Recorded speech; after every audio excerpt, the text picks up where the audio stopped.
So your landlord, aka your mom, has finally decided to kick you out of her garage after living in her rent-free for 35 years. And you've scoured months and months online on the internet to check for homes that you wanted to purchase. You finally decided to save up money and you're wondering what's next. Follow me as we guide you through CK Team's 10 easy steps in purchasing a used or resale home in the Las Vegas Valley. Number 1, unless if you're buying with cash, CK Team recommends that you obtain a pre-approval letter.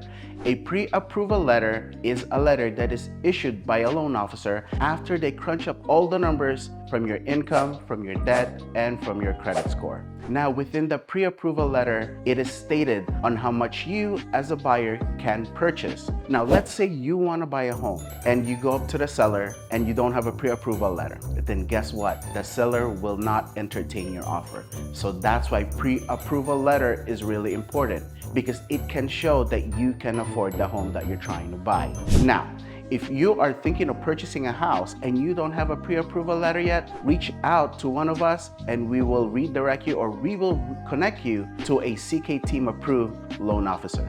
Congratulations in getting pre-approved. So the next step after getting that pre-approval letter from your lender is to call your agent and set up an appointment so you can sit down together and set up realistic expectations during the home buying process. In order to navigate this complex process, you have to clearly state your priorities, budget constraints, or any specific requirements for the property that you're looking for. An example of this is, let's say you got pre-approved for $400,000. Now you call your agent, you ask him to look for a 500 or a house that has a pool, 5-bedroom.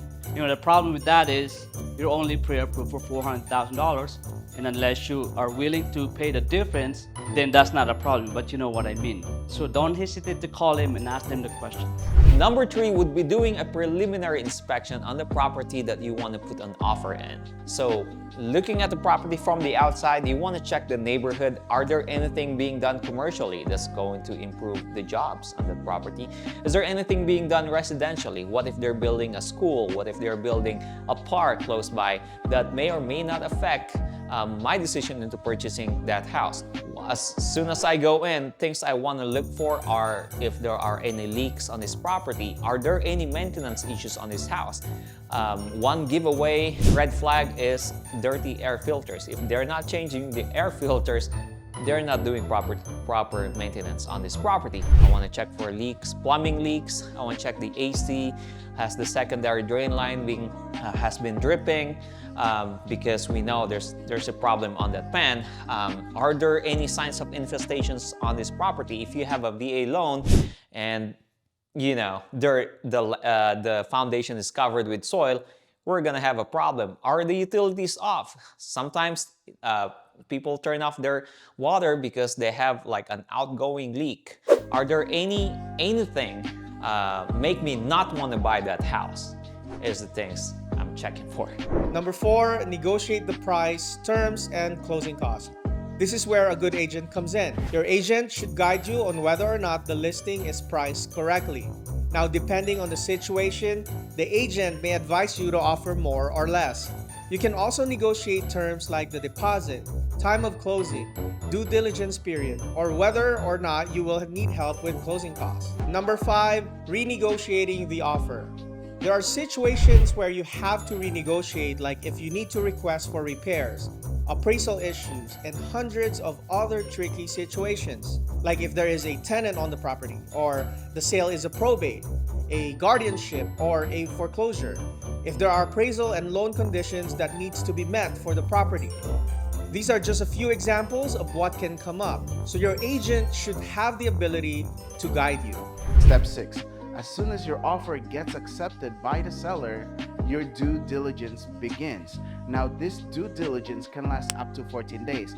And in this time frame, this is the time for you to think if you want to continue or if you want to back out. If you do think about backing out, you will not be penalized. Your earnest money will be returned to you in full. Now, at this time, it's also very important to do a home inspection. So we'll get a home inspector who's going to inspect your roofing, the inside of the house, all the way to the backyard.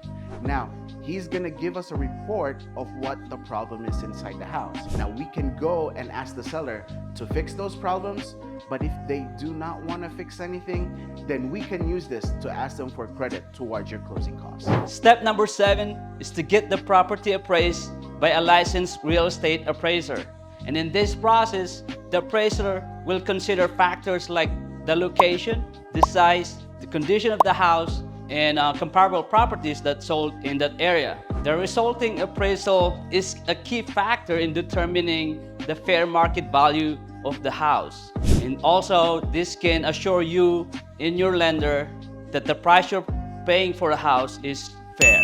Now, there's 2 scenarios that can happen during the appraisal. The first scenario is the home appraised, meaning the price of the home is the same as the asking price, and in this case you don't have to do anything. The second scenario though is if the home don't appraise, meaning the appraisal value is lower than the asking price, you and your realtor will now have to sit down together and drop a plan. You can either renegotiate the price, or if you're willing to pay the difference, then that's up to you.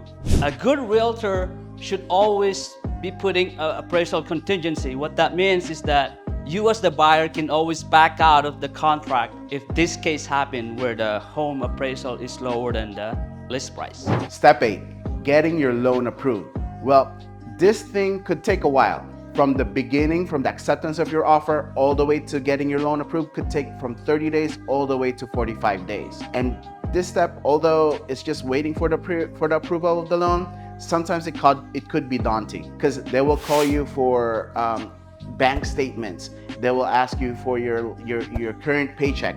I know the loan officers have already asked this from the beginning, but they will continue to ask you until the end.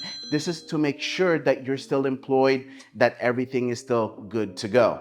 Now, what does CK team recommend also? We recommend that you don't buy anything expensive at this time. Please don't buy a car. Don't buy a fridge if the house does not come from with a fridge yet. Do not buy couches to fill this new home. Wait until you get the keys in your hands before you buy any of your furnitures, because this can affect your credit score and it can affect the loan itself. Number 9 is closing. You are almost there. At this time, your lender should have received all the funds needed to close the transaction. The lender will send the funds over to the escrow or title company. The escrow officer will then verify and confirm everything in order to close. Once confirmed, they will send a request to transfer ownership and to record with the county. Once the county confirms the recording, congratulations, you are now a homeowner and finally moving out from your mom's garage.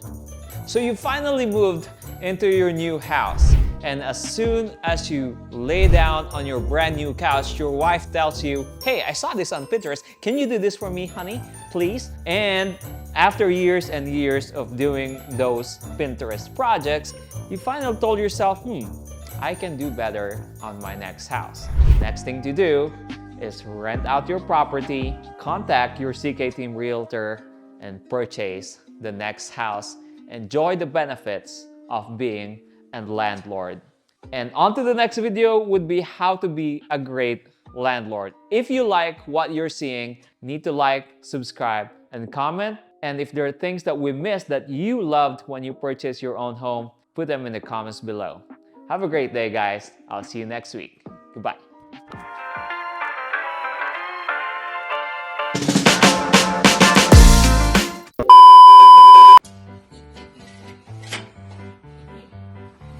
Thanks. But yeah, I want to buy this one. Go. It